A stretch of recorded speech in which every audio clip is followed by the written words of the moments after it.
J'ai été hospitalisée plusieurs fois parce qu'en effet j'étais très mal et j'ai eu des problèmes j'étais étudiante quand ça m'est arrivé et quand j'ai arrêté mes études. Je me soignais en parallèle de mes études au début.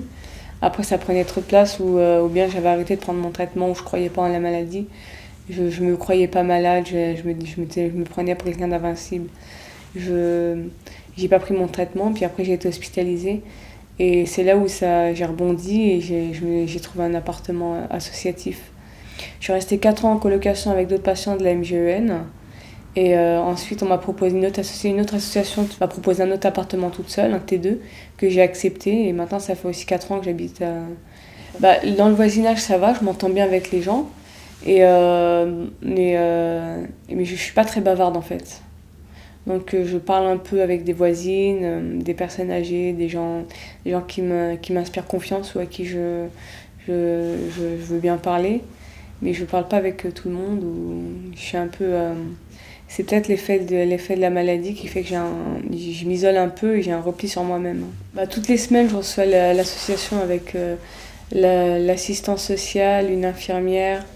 Et on se regroupe avec les autres locataires. Et on discute de ce qui se passe, ce qui va pas, aussi bien au niveau santé qu'au niveau appartement. Là, j'ai commencé à me sentir un peu plus libre, un peu moins dépendante de mes parents, de ma famille. En fait, même si je suis seule, j'arrive à m'occuper un peu. Je me suis fait des amis autour de moi. Et le matin, j'essaie de faire un peu de sport ou de m'entretenir. Je cuisine un peu pour moi, mais pas trop non plus. J'ai un peu je suis un peu un poil dans la main, donc je cuisine un peu, oui. Et l'après-midi, je travaille en fait. J'ai passé le professorat de judo en fait, le brevet d'état, le diplôme d'état d'éducateur sportif. Oui, maintenant je suis professeure de judo. En fait, je travaille dans 2 associations différentes, donc ça me fait deux emplois.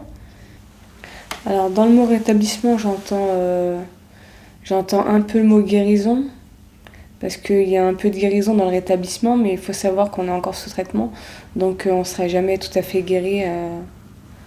Alors, ce qui m'a aidé dans le traitement de la maladie, c'était les soins, en premier les soins, l'appui de mes parents, ma famille, mes proches. Il y a eu aussi mes hospitalisations répétées, j'étais hospitalisée plusieurs fois. J'ai fait une demande de HLM, j'ai fait une demande d'appartement pour moi personnel. Et quand j'aurai trouvé un appartement, il faudrait que je déménage de l'appartement associatif pour habiter dans mon futur appartement, mon futur chez moi donc. Donc j'attends une proposition. Le fait d'être toute seule et d'avoir un appartement, ça m'a aidé, oui. Possible, oui.